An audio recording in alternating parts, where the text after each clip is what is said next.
Selamat datang di video laporan aktualisasi. Saya Esa Audiomiandi Neri, perawat ahli pertama di Rumah Sakit Pratama Sendawar. Kabupaten Kutai Barat adalah daerah otonom di Provinsi Kalimantan Timur dengan ibu kota Sendawar, berdiri sejak tahun 1999 sebagai hasil pemekaran dari Kabupaten Kutai. Wilayah seluas lebih dari 20.000 km persegi ini dihuni sekitar 182.000 jiwa dengan masyarakat yang majemuk serta kehidupan sosial yang harmonis. Keberagaman budaya dan agama menjadi kekayaan tersendiri yang mencerminkan toleransi dan persatuan masyarakatnya. Didukung dengan potensi wisata alam dan budaya yang menawan, Kutai Barat menjadi salah satu daerah yang kaya, dinamis, dan memikat di jantung Kalimantan Timur. RSUD Pratama Sendawar adalah rumah sakit umum daerah kelas D yang berlokasi di Kecamatan Linggang Bigung, Kutai Barat, Kalimantan Timur. Dibangun pada tahun 2014 hingga 2015 di atas lahan hampir 9.000 meter persegi. Rumah sakit ini resmi beroperasi pada tanggal 1 Juli tahun 2022 dan diresmikan pada tanggal 5 Desember tahun 2022, yang kini diperingati sebagai hari lahirnya. Dengan komitmen memberikan pelayanan yang aman, efisien, dan bermutu, RSUD Pratama Sendawar menjadi pusat layanan kesehatan tingkat lanjut serta mendukung sistem rujukan berjenjang hingga ke wilayah terpencil di Kutai Barat. Penulis menemukan isu bahwa masih terdapat kurang sadarnya petugas dalam membuang sampah medis dan non-medis. Sehingga penulis mengangkat judul aktualisasi peningkatan kesadaran dalam pemilihan sampah medis dan non-medis di ruang UGD RSUD kelas D Pratama Sendawar. Penulis menyusun kegiatan aktualisasi sebagai berikut. Kegiatan 1 membuat kuesioner, Google Form, terkait pengetahuan tentang pemilihan sampah medis dan non-medis. Pelaksanaan kegiatan aktualisasi diawali dengan konsultasi bersama mentor untuk memperoleh arahan dan persetujuan rancangan kegiatan. Selanjutnya dilakukan koordinasi dengan tim PPI agar langkah kegiatan sesuai kebijakan rumah sakit tentang pengelolaan sampah medis dan non-medis, serta dengan penanggung jawab ruang UGD untuk menyampaikan tujuan dan teknis pelaksanaan. Setelah itu disusun kuesioner guna mengukur pengetahuan dan kesadaran terkait pemilahan sampah, yang dibagikan 2 kali pada awal dan akhir habituasi untuk melihat perubahan hasil setelah kegiatan dilaksanakan. Hasil kuesioner yang diisi oleh 63 responden memiliki persentase 77,764% berada di kategori baik. Kegiatan 2 membuat stiker dan leaflet tentang pemilihan sampah medis dan non-medis. Pelaksanaan kegiatan dimulai dengan mencari referensi materi yang relevan sebagai dasar penyusunan informasi pada stiker dan leaflet mengenai pemilahan sampah medis dan non-medis. Setelah bahan terkumpul, dilakukan proses perancangan desain stiker dan leaflet dengan tampilan sederhana, menarik, dan mudah dipahami oleh pembaca.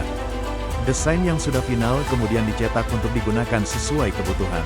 Stiker hasil cetakan selanjutnya ditempelkan pada wadah tempat sampah yang ada di ruang UGD agar menjadi penanda visual yang jelas bagi tenaga kesehatan maupun pengunjung.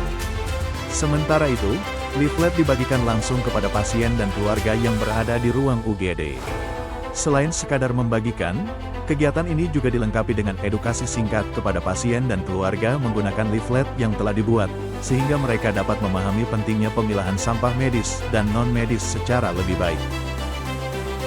Kegiatan 3 membuat poster yang berisikan informasi pemilihan sampah medis dan non-medis. Kegiatan dimulai dengan mencari referensi materi yang sesuai untuk pembuatan poster mengenai pemilahan sampah medis dan non-medis. Referensi ini menjadi dasar dalam penyusunan informasi yang akurat, singkat, dan mudah dipahami. Setelah itu, dilakukan proses perancangan desain poster dengan tampilan menarik, menggunakan ilustrasi dan bahasa sederhana agar pesan dapat tersampaikan dengan jelas kepada pembaca. Desain yang sudah selesai kemudian dicetak dalam ukuran yang sesuai untuk dipajang di lingkungan rumah sakit. Poster yang telah dicetak selanjutnya ditempelkan di ruang perawatan serta area penempatan bak sampah, sehingga dapat menjadi media visual yang efektif dalam mengingatkan tenaga kesehatan, pasien, dan pengunjung mengenai pentingnya membuang sampah sesuai kategori medis maupun non-medis. Kegiatan 4 membuat video literasi yang berisikan informasi pemilihan sampah medis dan non-medis. Kegiatan diawali dengan koordinasi bersama tim promosi kesehatan rumah sakit, PKRS, untuk menyelaraskan rencana pembuatan video dengan kebijakan serta kebutuhan rumah sakit. Setelah itu, ditentukan konsep video yang akan dibuat agar pesan mengenai pemilahan sampah medis dan non-medis dapat tersampaikan secara jelas dan menarik. Proses berikutnya adalah pembuatan sekaligus pengeditan video literasi, dengan memadukan materi edukatif dan tampilan visual yang mudah dipahami oleh berbagai kalangan. Video yang telah selesai kemudian diunggah ke laman YouTube agar dapat diakses secara luas dan berfungsi sebagai media edukasi berkelanjutan. Selanjutnya, tautan video dibagikan kepada rekan sejawat dan petugas kebersihan rumah sakit untuk mendukung peningkatan pemahaman dan kesadaran mengenai pentingnya pemilahan sampah medis dan non-medis. Kegiatan 5 melakukan penyuluhan edukasi kepada tenaga kesehatan dan petugas kebersihan. Kegiatan diawali dengan koordinasi bersama penanggung jawab ruangan untuk menentukan waktu dan teknis pelaksanaan sosialisasi pemilahan sampah medis dan non-medis. Undangan kemudian dibagikan kepada tenaga kesehatan dan petugas kebersihan, disusul persiapan sarana, media, dan bahan pendukung kegiatan. Sosialisasi dilaksanakan secara efektif dengan penyampaian materi serta media edukasi seperti leaflet, poster, dan video literasi. Setelahnya dilakukan evaluasi melalui kuesioner untuk mengukur pemahaman peserta dan pendokumentasian kegiatan sebagai bukti pelaksanaan aktualisasi.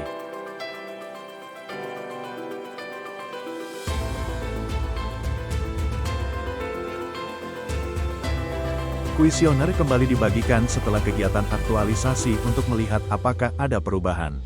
Hasil kuesioner menunjukkan ada perubahan signifikan berada di angka 91,047% berada di kategori sangat baik.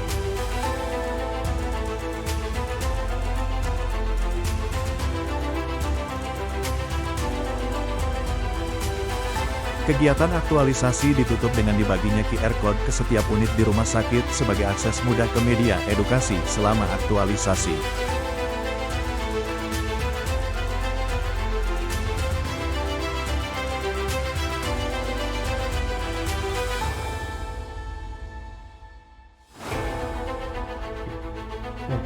Baik, selamat pagi, salam sejahtera untuk kita semua. Kami dari pimpinan RSUD Mangku Jaya Linggang sangat menyambut dengan baik kepada seluruh pegawai kami yang mengikuti kegiatan laskar.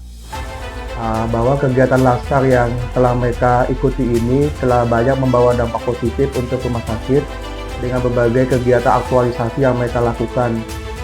Jadi harapan kami sebagai pimpinan di sini, semoga kegiatan aktualisasi tersebut bukan cuma sekedar sebagai kegiatan yang diselesaikan di laskar saja, tapi memang betul-betul bisa diimplementasikan di rumah sakit ini. Harapan kami sangat besar terhadap semua peserta laskar ini, semoga betul-betul bisa membawa perubahan di rumah sakit ini. Jadi rumah sakit Mangku Jaya Linggang ini adalah rumah sakit yang masih baru, usianya juga baru menjelang 3 tahun, jadi kalau kita bilang masih bayi. Harapan kami sentuhan-sentuhan dari aktualisasi yang dibuat oleh rekan-rekan kami yang mengikuti laskar ini betul-betul bisa membawa perubahan di rumah sakit. Jadi semoga apa yang menjadi kegiatan aktualisasi itu betul-betul terlaksana dan betul-betul bisa membudaya di rumah sakit, sehingga betul-betul apa yang kegiatannya sudah dilakukan oleh teman-teman di laskar itu membawa faedahnya baik bagi rumah sakit maupun bagi pasien yang menjadi pengunjung di rumah sakit ini. Terima kasih atas yang bisa kami berikan.